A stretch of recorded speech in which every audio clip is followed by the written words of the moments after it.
La educación en la Revolución Mexicana. ¿Qué es? Fue una etapa de crecimiento económico sostenido y el cambio hacia la formación de una nación moderna e industrializada en México con un periodo de 1940 a 1970. Antecedentes. México tuvo una etapa de estancamiento económico que comenzó con la insurrección de Hidalgo en 1810 y terminó con la llegada de Díaz a la presidencia. Como los ingresos no eran suficientes para sustentar al país, se acudía a los impuestos, falsificación de la moneda, préstamos internos y externos que ocasionó que la deuda creciera cada vez más. No fue hasta 1896 cuando el país se estabilizó económicamente. Causas. En 1946, las exportaciones de Estados Unidos a México aumentaron. Como consecuencia, ocurrió un saldo desfavorable para el banco, generando así un problema de inflación. Durante la Segunda Guerra Mundial, México enviaba materia prima a los aliados y a cambio recibía maquinaria y tecnología. Características. El crecimiento económico de México se separó en dos partes. La primera es el crecimiento externo, de 1940 a 1956, que se basó en el emprendimiento del sector primario, es decir, la agricultura, ganadería, minería, entre otras. La segunda parte fue el crecimiento interno, de 1956 a 1970, cuando había la sustitución de importaciones, y esta etapa se basó en el emprendimiento de las industrias.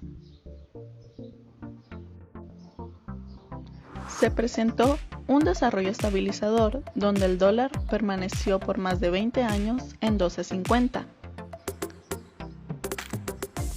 Durante la Segunda Guerra Mundial, México enviaba materias primas a los aliados y a cambio recibía maquinaria y tecnología.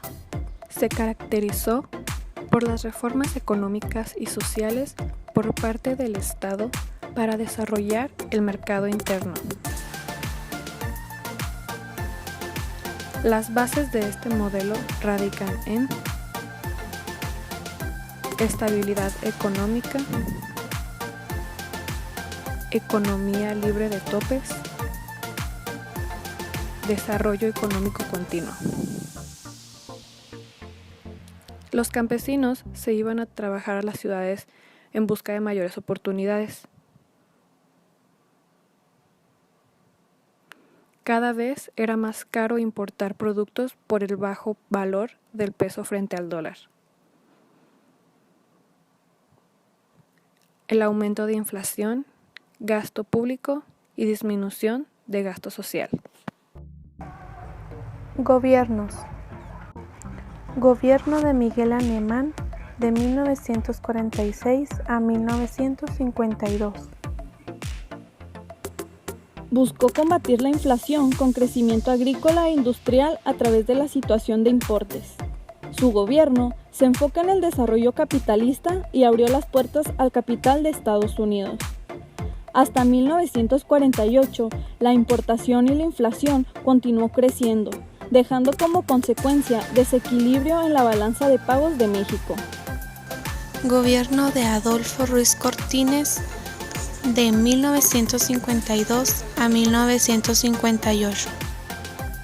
Buscó combatir la inflación con crecimiento agrícola e industrial a través de la situación de importes.